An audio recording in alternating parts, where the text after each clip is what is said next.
বাংলাদেশের জনগণকে সবচেয়ে বেশি কে চিনেছে বলতে পারবেন? বাংলাদেশের জনগণকে সবচেয়ে বেশি চিনেছে ব্যারিস্টার ফুয়াদ, শেখ হাসিনা, জায়েদ খান আর পরিমণি। এখন প্রশ্ন হতে পারে যে এই চারজন কিভাবে বাংলাদেশের জনগণকে চিনতে পেরেছেন?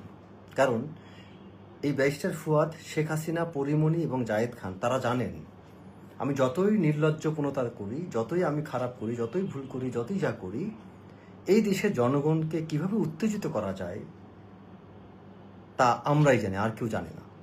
এই চারজন ব্যক্তি খুব সুন্দরভাবে জানেন কি করে বাংলাদেশের জনগণকে উত্তেজিত করা যায়, এবং এই টেকনিকটা তাদের খুব সুন্দরভাবে আয়ত্ত করা, যে কারণে তারা বারংবার বাংলাদেশের বিভিন্ন বিষয়গুলো নিয়ে এমনভাবে কথা বলেন যেটা বাংলাদেশের পরিবেশটা আর অস্থির হয়ে যায়। এই মুহূর্তে আপনার প্রত্যেকে বলেন আমাদের সবচেয়ে করণীয় কি? আমাদের এই মুহূর্তে সবচেয়ে বেশি জরুরি হচ্ছে সেনাপ্রধান এবং ডক্টর মোহাম্মদ ইউনূসকে একটা অ্যালাইনমেন্টে আনা। আমাদের এই মুহূর্তে যে করেই হোক এই দুজন ব্যক্তিকে এক লাইনে রেখে আমাদের সাফল্য নিয়ে কাজ করা উচিত।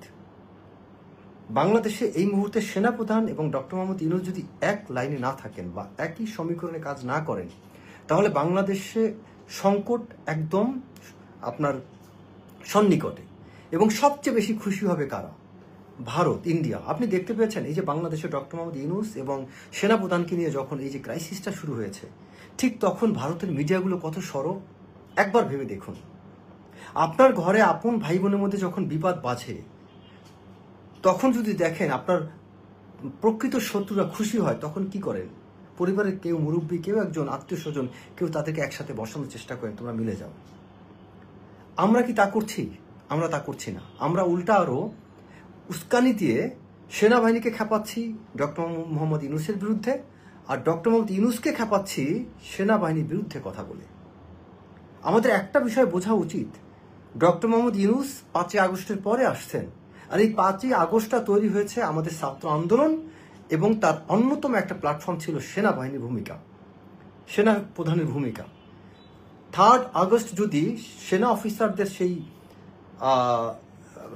অ্যাড্রেস অনুষ্ঠানে যদি সেনা প্রধান সেই কোন একটা জুনিয়র অফিসারের যে দোয়া পাঠ করলেন, সেই দোয়ার পরিপ্রেক্ষিতে তিনি যদি আমিন না বলতেন, যে আমিন শব্দটা সারা বাংলাদেশে একটা সাহস সঞ্চার করেছিল, সেই আমিনের মধ্য দিয়েই কিন্তু বাংলাদেশের জনগণ যখন আশা হারিয়ে ফেলেছিল, যখন হাসনাত, সার্জিস, নাহিদ যখন ডিবি হারুনের ভাতের হোটেলে খাবার খেয়ে তারা যখন চুপ হয়ে গিয়েছিল, ঠিক সেই মুহূর্তে বাংলাদেশের মানুষের অন্তরে আশার সঞ্চার ঘটিয়েছিল এই সেনাপ্রধানের আমিন শব্দটি।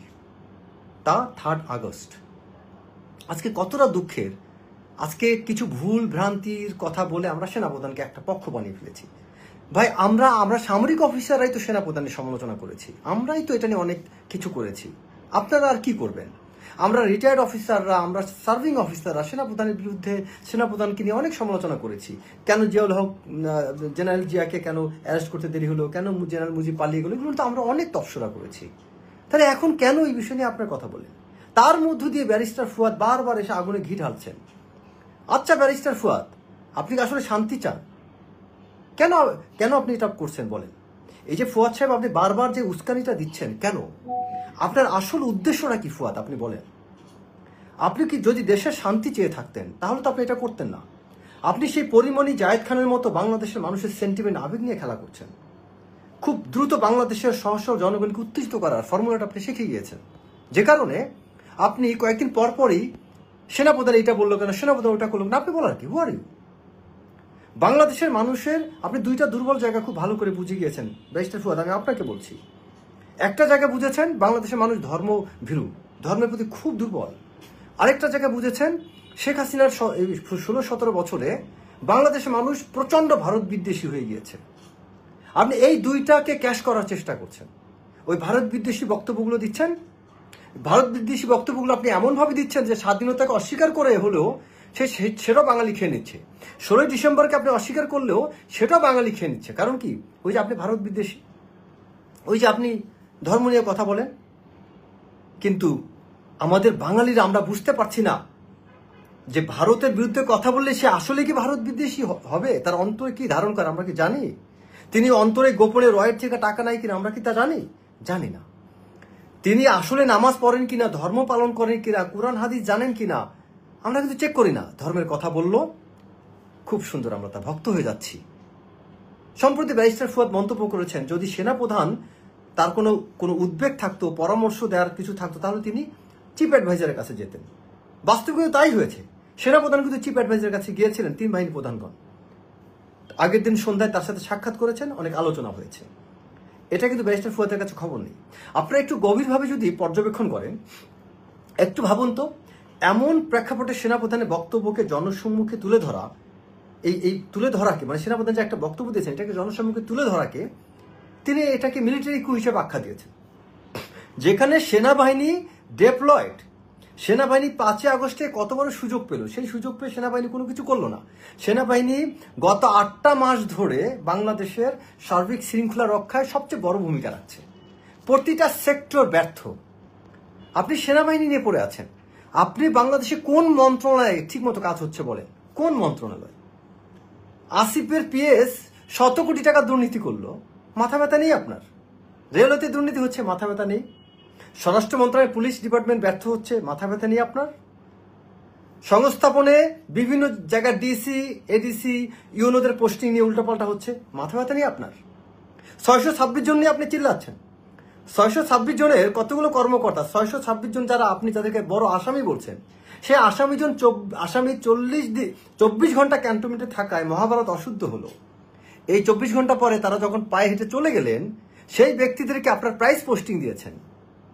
মিঠামাইনের ইউনোকে আপনি কিশোরগঞ্জ সদরের ইউনো বানিয়ে দিয়েছেন, সেও কিন্তু পালিয়ে যে ক্যান্টনমেন্টে আশ্রয় নিয়েছিল। ভুয়াপুরের ইউনো, তাকে আপনি পিরোজপুরের সদরের ইউনো বানিয়ে দিয়েছেন, তিনিও কিন্তু পালিয়ে যে ভয়ে অপরাধবোধ থেকে ক্যান্টনমেন্টে আশ্রয় নিয়েছিলেন, তিনিও কিন্তু 626 জনের অংশ। এরকম অনেকগুলো কর্মকর্তা, তাদের বিরুদ্ধে তো কোনো কথা বলেন নাই। তারা যে আপনার বিভিন্ন জায়গায়, বিভিন্ন প্ল্যাটফর্মে তারা বিভিন্ন ভাবে অপরাধ করে যাচ্ছে, আপনার চোখে পড়ে না ফুয়াদ সাহেব, তাই না? আপনি সেনাপ্রধানের পিছনে লেগেছেন। কেন লেগেছেন? কারণ সেনাবাহিনী হচ্ছে সার্বভৌমত্বের প্রতীক। সেই সেনাবাহিনীকে আঘাত করতে পারলে ভারত সবচেয়ে লাভবান হয়। আর সেই ভারতের থেকে গোপনে আপনি 15টা বছর কিছু খেয়েছেন। খেয়ে যখন 24 সালে বা 22 সালে টের পেয়েছেন যে বাংলাদেশে ভারত আর জায়গা পাবে না, আমি এখন এই ভারতের বিপক্ষে কিছু কথা বলে বাংলাদেশের মানুষের বিশ্বাস ভাজন হয়ে যায়। আমার তো সন্দেহ হয় আপনি রয়্যাল এজেন্ট ফুয়াদ। আপনি তা না হলে বাংলাদেশে এই বিশৃঙ্খলা কেন তৈরি করছেন? আপনি রয়্যাল এজেন্ট না হলে আপনি চাইতেন ডক্টর মোহাম্মদ ইউনূসকে নিয়ে বক্তব্য দিতেন যে Yunus sir, general Waker sir, আপনারা আসেন, এক প্ল্যাটফর্মে কাজ করে, 1 to 1 তাদের মধ্যে সমন্বয় করার চেষ্টা করতেন, পজিটিভ আলোচনা করতেন, কনস্ট্রাকটিভ ক্রিটিসিজম করতেন। আপনি কি করছেন? আগুনে ঘি ঢালছেন। আচ্ছা, তারপরে আপনি সেনাপ্রধানের জনসম্মুখে ভাষণ নিয়ে কথা বলছেন। আচ্ছা, আমি আপনাদের সবার উদ্দেশ্যে একটা কথা বলি। সেনাপ্রধান তার অধীনস্থ অফিসারদের সাথে রুটিন ব্রিফিং অংশগ্রহণ করে থাকেন, যা সামরিক বাহিনীর একটি রীতি। যেমন ধরেন, বিভিন্ন মন্ত্রণালয় প্রতি সোমবার বা মঙ্গলবার ক্যাবিনেট মিটিং হয় না, যেখানে প্রধানমন্ত্রী বা চিফ অ্যাডভাইজার উপস্থিত থাকেন। ঠিক তেমনি সেনাবাহিনীতে কিন্তু একটা রুটিন মিটিং থাকে, যেটাকে আমরা বলি অনেক ক্ষেত্রে অফিসার্স অ্যাড্রেস, কখনো বলি ফরমেশন কমান্ডার্স কনফারেন্স, কখনো বলি আমরা সেনাপ্রধানের দরবার। এই বিষয়গুলো হচ্ছে সেনাবাহিনীর একটা ডেকোরাম। সেই ডেকোরামের অংশ হিসাবে আর্মির এই সুপরিচালিত নিয়মটাকে মানার স্বার্থেই দরবার, formation commander conference, officer address, এই বিষয়গুলো হয়ে থাকে। এই প্ল্যাটফর্মে উন্মুক্ত আলোচনা করা হয়, যেখানে আপনার অভ্যন্তরীণ বিষয়গুলো, বৈদেশিক চ্যালেঞ্জ, নিরাপত্তা, পরিকল্পনা, সৈনিকদের বা সেনা সদস্যদের মনোবল বৃদ্ধি, এই বিষয়ে মতামত দেওয়া হয়। এবং আরো একটা কথা বলি, সামরিক নেতৃত্বের 7ম মূলনীতি হলো কিপ ইউর ম্যান ইনফর্মড। এটা হচ্ছে সামরিক বাহিনীর 7ম মূলনীতি, যে তার সদস্যকে ইনফর্ম করে রাখতে হয়। তাই বর্তমান এই অস্থির পরিস্থিতিতে এবং সামাজিক যোগাযোগ মাধ্যমে যে বিভিন্ন বিভ্রান্তিকর প্রচারণা হচ্ছে, এই প্রচারণা সেনাবাহিনীর সদস্যদেরকে ইনফর্ম রাখার জন্য, তাদেরকে অবগত রাখার জন্য, সেনা সদস্যদের মধ্যে যাতে তথ্য ঘাটতি বা সংশয় তৈরি না হয়, সে কারণে সেনাপ্রধান তাদেরকে আশ্বস্ত করা এবং দিক নির্দেশনা দেওয়ার জন্য তিনি তাদের সম্মুখে যে কথা বলার অভিপ্রায় ব্যক্ত করেন। এবং এই নাজুক পরিস্থিতিতে সেনাবাহিনীর কমান্ড চ্যানেলকে নিয়ন্ত্রণে রাখা হচ্ছে সবচেয়ে গুরুত্বপূর্ণ বিষয়। এটাই কিনা বলেন? এটাই তো হওয়া উচিত। এবং সেনাপ্রধান সেই কাজটাই করছেন। সেনাপ্রধান তার কমান্ড চ্যানেল ঠিক রাখার জন্য তিনি সেনাবাহিনীর সদস্যদের সাথে রুটিন কথা বলেছেন। সেনাপ্রধানের বক্তব্য কিন্তু 5 মিনিটের অধিক সময় ছিল না, এবং এটা একটা প্রশ্নোত্তর পর্ব ছিল। অফিসারদের কিছু প্রশ্ন উত্তরের মধ্যে তিনি উত্তর দিয়েছেন। এবং একটা বিষয় মনে রাখবেন, সেনাবাহিনীর সাথে আপনাদের বিভিন্ন মিনিস্ট্রি, অন্যান্য সিভিল প্রশাসনের পার্থক্য কি জানেন? আপনারা একটা টাস্ক দিয়ে থাকেন, সেই টাস্কের সাথে আপনাদের পারপাসটা উল্লেখ থাকে না। আমাদের আর্মিতে কিন্তু একটা টাস্ক দিলে তার সাথে একটা পারপাস থাকে। যেমন ধরুন, বলা হইলো ওই বিল্ডিংটা দখল করো। এখন আপনারা তো সাধারণ জনগণ কি করবেন, যে ওই বিল্ডিংটাকে তুমি ওখানে দখল করলে, এখন সবাই যাবে, এটা নিয়ে তো কালকে কথা হয়ে যাবে, সেনাবাহিনী ওই জায়গাটা অন্যের জমি দখল করে নিয়ে নিচ্ছে, এটাই তো আপনারা বলবেন। বাট সেনাবাহিনী সেখানে কি করে, পারপাসটা মেনশন করে। কেন? ওই বিল্ডিংটা দখল করো, পারপাস হচ্ছে ওইটার মূল মালিককে তাকে বুঝিয়ে দাও। দ্বিতীয় বিষয়টা খেয়াল করবে, যে জায়গাটা দখল করে মূল মালিককে বুঝিয়ে দাও। পারপাসটা হচ্ছে মূল মালিককে বুঝিয়ে দাও, টাস্ক হচ্ছে ওইটাকে দখল করো। সো এই পারপাস এবং টাস্ক এটা বুঝা, এটা সেনা সদস্য প্রত্যেকটা কমান্ড চ্যানেলে দরকার।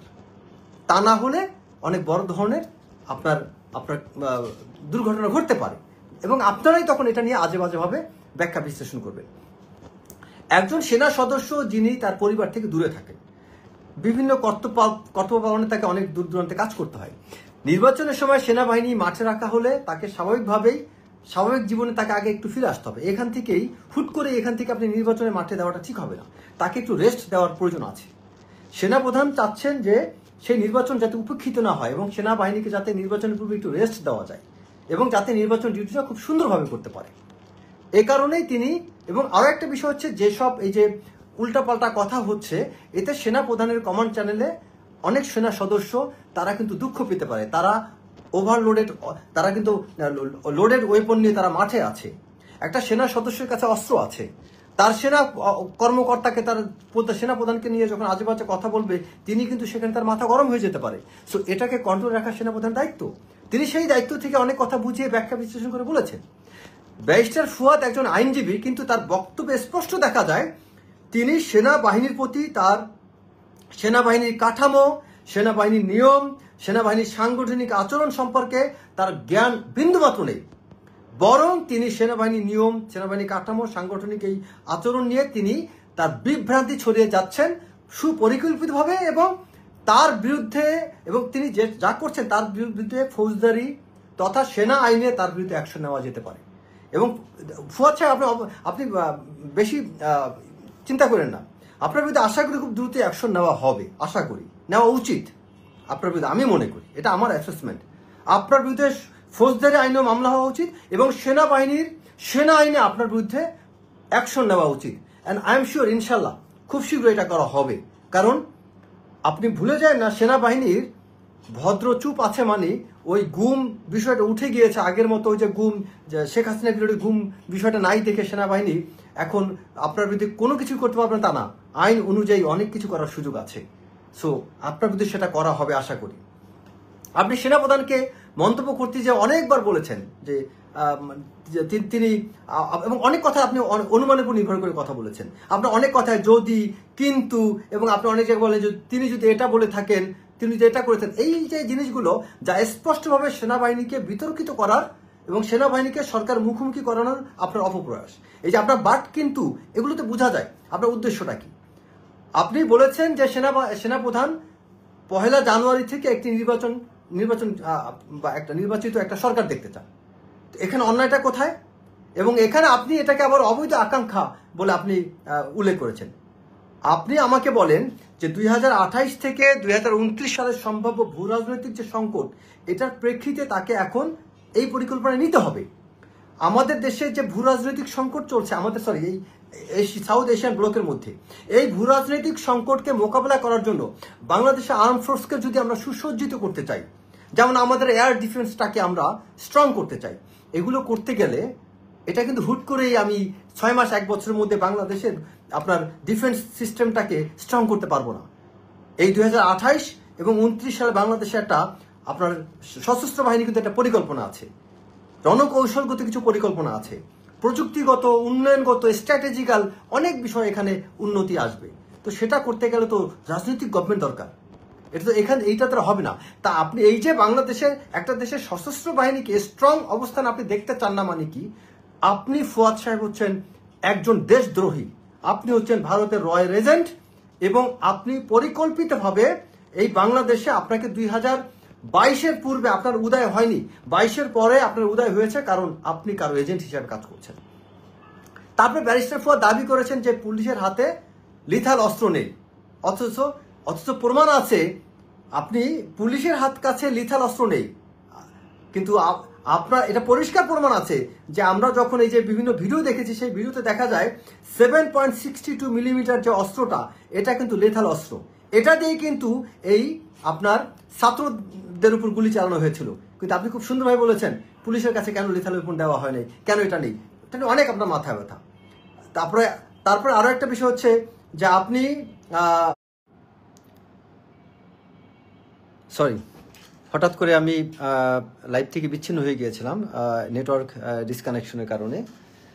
তো যে বিষয়টা আমি বলছিলাম যে এভাবে আপনার বিভিন্ন জায়গায় আমি দেখতে পাচ্ছি যে ব্যারিস্টার ফুয়াদ একটা বক্তব্য দিয়ে যাচ্ছেন, আমাদের সেনাবাহিনী সেনা সদস্যদেরকে আপনি নানানভাবে বিতর্কিত করার চেষ্টা করছেন। সেনাপ্রধান একটা দেশের ইনস্টিটিউশন, তাকে নিয়ে আপনি ঢালাওভাবে আজে বাজে মিথ্যা কথা বলে যাচ্ছেন, কেন তিনি জায়গায় ইন্টারফেয়ার করলেন, কেন এটা করলেন। ভাই, এগুলো তো একটা আপনার পারপাসফুলি আপনি এই কাজটা করে যাচ্ছেন। আপনি কিছু বক্তব্য দেখা যায় যে তিনি সৈনিকদের কমান্ড চ্যানেল নিয়ে আপনি কথা বলছেন এবং সেনা সদস্যদেরকে আপনি উস্কানি দেওয়ার চেষ্টা করছেন, সেনাবাহিনীর কর্মকর্তাদের মধ্যে আপনি বিশৃঙ্খলা সৃষ্টি করার চেষ্টা করছেন, যে কারণে আপনার বিরুদ্ধে সেনা আইনে এবং আপনার বিরুদ্ধে এফজিসিএম হওয়া উচিত আমি মনে করি। কারণ আপনি সেনা সদস্যদেরকে উস্কানি দেওয়া, সেনা সদস্যদের মধ্যে বিশৃঙ্খলা তৈরি করা, এটা সেনা আইনের অধীনে আপনার বিরুদ্ধে আপনার মামলা করা যায় এবং আপনাকে তার অধীনে আপনার বিচার করা যেতে পারে আমি মনে করি। সো ব্যারিস্টার ফুয়াদ, বাড়াবাড়িটা বন্ধ করেন। আপনি রাজনীতিবিদ, ব্যারিস্টার বা আপনার মিডিয়া পার্সন হতে পারেন, কিন্তু আপনার বোঝার পরিধির বাইরে যা আছে তা নিয়ে আপনি চিন্তা ভাবনা করবেন না, এবং আপনি এই বিষয়গুলো নিয়ে উদ্দেশ্য প্রণীত হয়ে বাংলাদেশের পরিস্থিতিকে আপনি ঘোলাটে করবেন না। আপনার এবি পার্টি এটা বাংলাদেশে আমি বলবো যে বিভিন্ন হোটেল থেকে শুরু করে ফ্ল্যাট বাড়িতে ছোট ছোট বাচ্চা কাচ্চা পোলাপানে যে ডিজে পার্টি টাইপ কিছু করে, সেই ডিজে পার্টিতে যে সংখ্যা থাকে, আমার মনে হয় আপনার এবি পার্টির কোনো প্রোগ্রামে সেই পরিমাণ লোকজন হবে কিনা সন্দেহ আছে।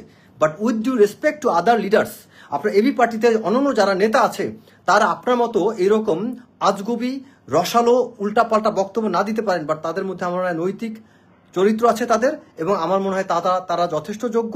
আমি সেই এবি পার্টির অন্যান্য সিনিয়র নেতাদেরকে অনুরোধ করব আপনাকে সুচিকিৎসা করতে, এবং আপনি মেয়াদ উত্তীর্ণ খাবার খাওয়া বন্ধ করে দেন, কারণ আপনার এই মেয়াদ উত্তীর্ণ খাবার আপনাকে কিন্তু বিগড়ে দিবে। এবং আপনি আমার মনে হয় দিন দিন আপনি লাইন বিচ্যুত হয়ে আজে বাজে কথা বলা শুরু করেছেন। আপনি আপনার নিজের পলিটিক্যাল ক্যারিয়ার নিয়ে চিন্তা করেন, আপনাকে সেনাবাহিনী নিয়ে চিন্তা করতে কেউ বলে নাই। সেনাবাহিনীকে এত দুর্বল ভাববেন না। আপনার যদি জেনারেল ওয়াকারকে নিয়ে এত মাথা ব্যথা থাকে, জেনারেল ওয়াকার হয়তো একদিন স্বাভাবিক রিটায়ারমেন্টে যাবেন, আরেকজন সেনাপ্রধান হবেন, তারপরে আরেকজন সেনাপ্রধান হবেন। আর্মি কখনো শেষ হবে না, বাংলাদেশ আর্মিই থাকবে। আপনাকে সময় মতো আপনার বিরুদ্ধে পর্যাপ্ত ব্যবস্থা নেওয়া হবে। আপনি ব্যারিস্টার ফুয়াদ কি তা বাংলাদেশের মানুষ এই ইতিহাস ভবিষ্যতে দেখবে। বাংলাদেশের প্রতিটা মানুষ আপনার অপকর্মের ফল পাবে, এবং আমি প্রত্যেকটা মানুষকে বলবো গত 17 বছরে ব্যারিস্টার ফুয়াদ কোথায় কোথায় ছিল এটা আমাদের খুঁজে বের করতে হবে। আপনি কি করেছেন? 22 সাল থেকে আপনি উদয় হয়ে বাংলাদেশে আপনি মহানায়ক হওয়ার চেষ্টা করছেন, আপনি প্রতিনিয়ত সেনাবাহিনীকে নিয়ে আপনি তির্যক মন্তব্য করে যাচ্ছেন। আপনার এই মন্তব্য প্রতিটা মানুষকে আহত করছে। আমি সবশেষে বলবো আমাদের ডক্টর মোহাম্মদ ইউনূসকে লাগবে, আমাদের সেনাপ্রধানকেও লাগবে, এবং আমি মনে করি কোনো মানুষকে নিয়ে ঘৃণা বিদ্বেষ না ছড়িয়ে, কোনো মানুষের মধ্যে ক্ষোভ তৈরি না করে আমি তো একটা মানুষকে সংশোধন করে রাইট ট্র্যাকে আনতে পারি, দ্যাট ইজ অ্যাচিভমেন্ট। আমি যদি একটা সঠিক দিক নির্দেশনা দিতে পারি সেটা অ্যাচিভমেন্ট। বাংলাদেশে এমন একটা ক্রাইসিস মুহূর্ত পার করছি, এই মুহূর্তে ধরেন ডক্টর মোহাম্মদ ইউনূস চলে গেলেন, সেনাপ্রধান ওয়াকার চলে গেলেন, আপনারাই চিন্তা করেন বাংলাদেশের অবস্থা কি হবে। আমি আপনাদের কাছে প্রশ্ন করলাম, জেনারেল ওয়াকার চলে গেলেন, ডক্টর মোহাম্মদ ইউনূস নেই, এই বাংলাদেশ কিভাবে চলবে? আপনারা চিন্তা করেন। বিকল্প কে কে আছে আপনাদের নামগুলা বলেন। আপনার ডক্টর মোহাম্মদ ইউনূস যদি আমি মার্কিং করি 100-তে, যদি আমি ডক্টর মোহাম্মদ ইউনূসকে 100 মার্কস দেই, ডক্টর মোহাম্মদ ইউনূসের কাছে কোন উপদেষ্টা আছে যিনি 10 মার্ক পাওয়ার যোগ্য? সেই ডক্টর মোহাম্মদ ইউনূস কিভাবে কাজ করবেন? আপনারা আসলে সেনাপ্রধানের নাম নিচ্ছেন কেন জানেন? অন্যদের দোষ ঢাকার জন্য। বারবার সেনাপ্রধান আর্মিকে নিয়ে আসতেন এই জন্য যাতে আপনারা ওই আদিলুর রহমান কি করে তা ঢাকতে পারেন, যাতে আপনারা আসিফ নজরুল কি করতে পারে তা ঢাকতে পারেন। এই বাংলাদেশে এখন পর্যন্ত এতগুলো অপরাধীকে ধরা হয়েছে, তাদের বিচারও ঠিকমতো করা হয়নি। আসিফ নজরুল কি করছেন বলেন? আপনার বিচার ব্যবস্থার অবস্থা কি? আপনার এলজিডির অবস্থা কি? এলজিডির কয়জন ইঞ্জিনিয়ারকে ঠিকমতো কাজ করে এবং কয়জনের বিরুদ্ধে অ্যাকশন নেওয়া হয়েছে? আপনার জনপ্রশাসন মন্ত্রণালয় এটা কি ঠিক আছে?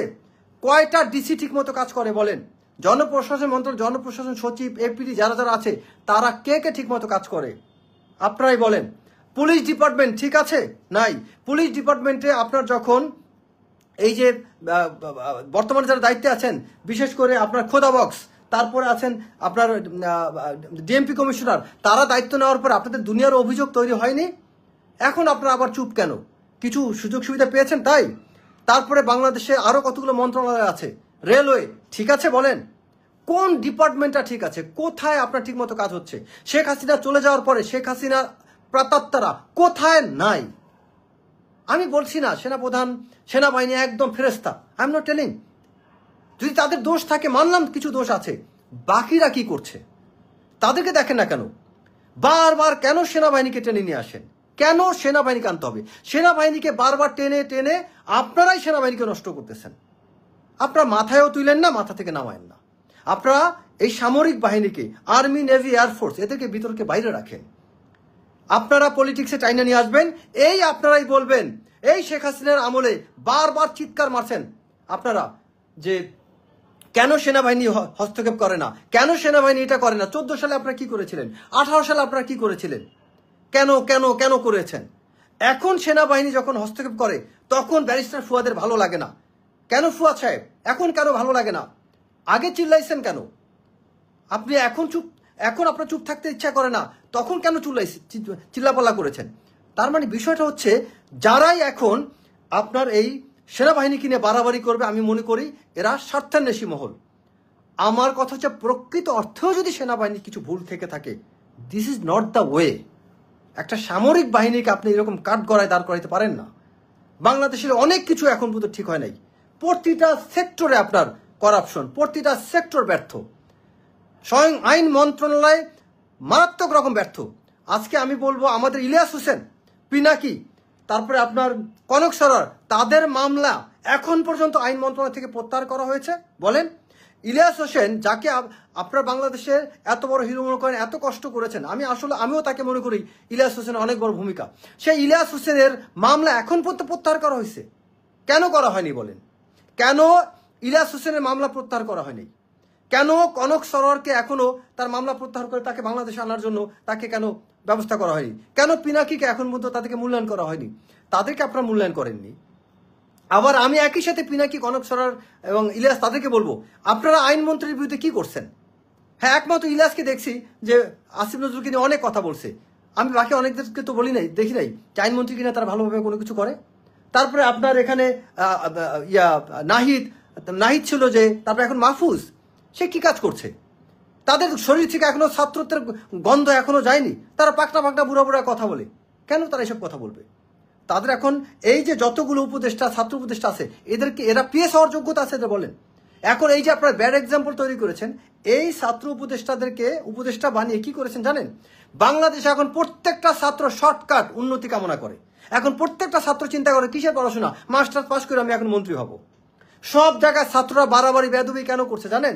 এই ছাত্রদেরকে উপদেষ্টা বানায় আপনি সমস্ত ছাত্র, এখন যেসব ছাত্র এখন মাস্টার্স লেভেল বা একটু সিনিয়র হয়েছে, প্রত্যেক আপনারা বেদব বানাচ্ছেন।